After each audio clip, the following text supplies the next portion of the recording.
Bisa kami pastikan, di awal debat nanti sudah ada siwar antar pendukung pasangan calon yang ada. Kami menduga tekanan itu akan mengarah pada pasangan calon 02, Khofifah Emil Dardak. Dan isu atau yel-yel atau teriakan yang akan muncul adalah soal KPK dan Bubu Baka.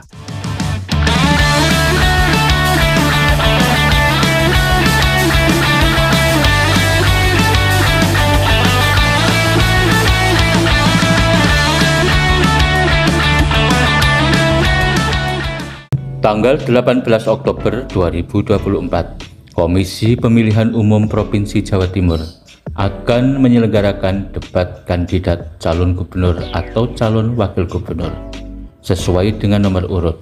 Pasangan calon nomor urut 01 Luluk Nur Hamidah Lukmanul Hakim diusung Partai Kebangkitan Bangsa. Pasangan calon 02 Khofifah Indar Parawangsa Emil Elistianto Dardak diusung oleh 15 partai, antara lain Partai Gerindra, Golkar, Demokrat, Nasdem, PAN, PSI, Gelora, PKS, PBB, Garuda, P3, Perindo, PKN, dan Partai Buruh. Untuk pasangan calon nomor 03, Tri Risma Harini Kiai Haji Jarul Azhar Asumta atau Gusan diusung PDI Perjuangan dan Partai Hanura.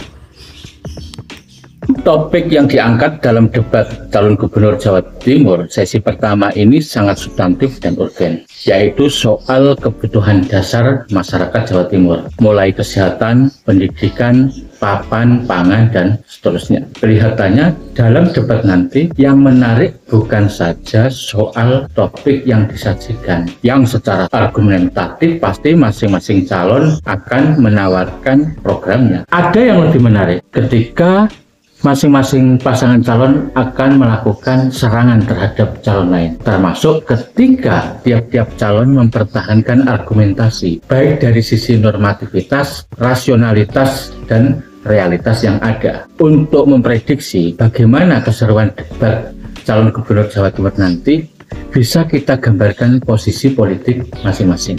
Bisa kita prediksi Khofifah sebagai petahana akan menghadapi serangan dari dua kubu penantangnya, khususnya kubu 01 Luluk Nur Hamidah dan Lukmanul Hakim.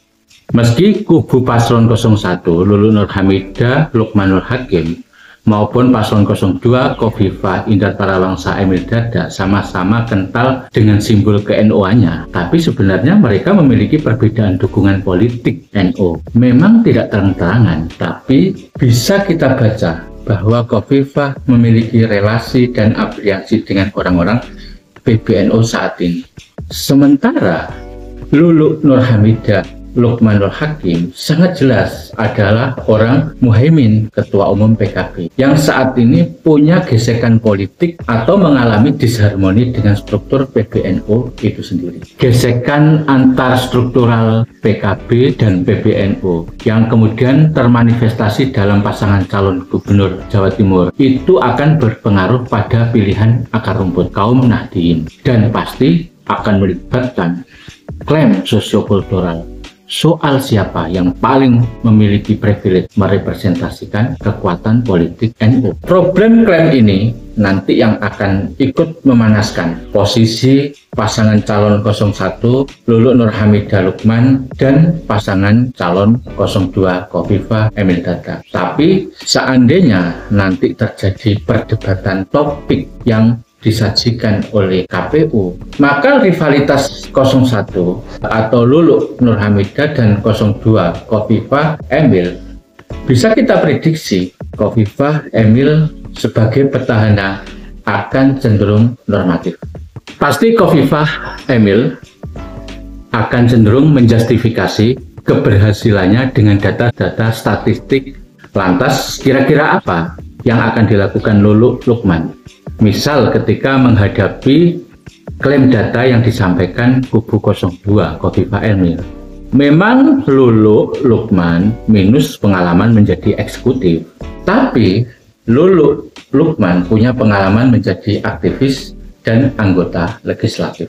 Maka Luluk dan Lukman selain akan menguraikan argumentasi rasional soal program yang ditawarkan, Luluk dan Lukman juga akan mengevaluasi, mengkritik, dan mengadvokasi anomali program-program yang selama ini dijalankan petahana atau 02 atau Khofifah Emil Dardak. Memang panggung debat nanti akan seru, khususnya soal dialektika Luluk Lukman melawan Khofifah Emil. Untuk kepentingan membranding personalitas politiknya atau pasangan calon 01 yang saat ini masih tertinggal di bawah, kelihatannya Luluk Lukman akan berupaya menjadi antitesis Khofifah dan Emil. Dan itu langkah yang sangat strategis. Lantas bagaimana kira-kira strategi Risma dan Gushan dalam panggung debat nanti? Kelihatannya posisi Risma selain akan memberikan gagasan atau program soal kebutuhan dasar masyarakat Jawa Timur, Risma juga akan banyak mengevaluasi dan mengkritik soal program dan kebijakan Khofifah Emil selaku petahana. Salah satunya adalah masalah pendidikan yang menjadi kewenangan Provinsi Jawa Timur, yaitu pendidikan tingkat menengah atas atau SMK. Setiap pilkada ada kampanye gratis soal pendidikan tersebut.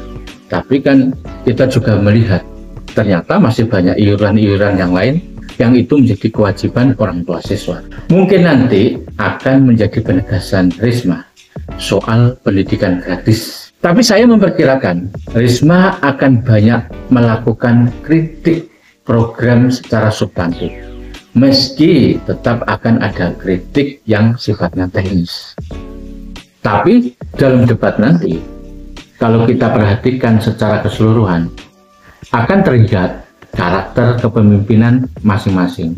Mungkin Khofifah Emil akan cenderung normatif, Luluk Lukman akan agresif dan advokatif. Sementara Risma kelihatannya akan memperkuat gaya kepemimpinan organik dan otentiknya.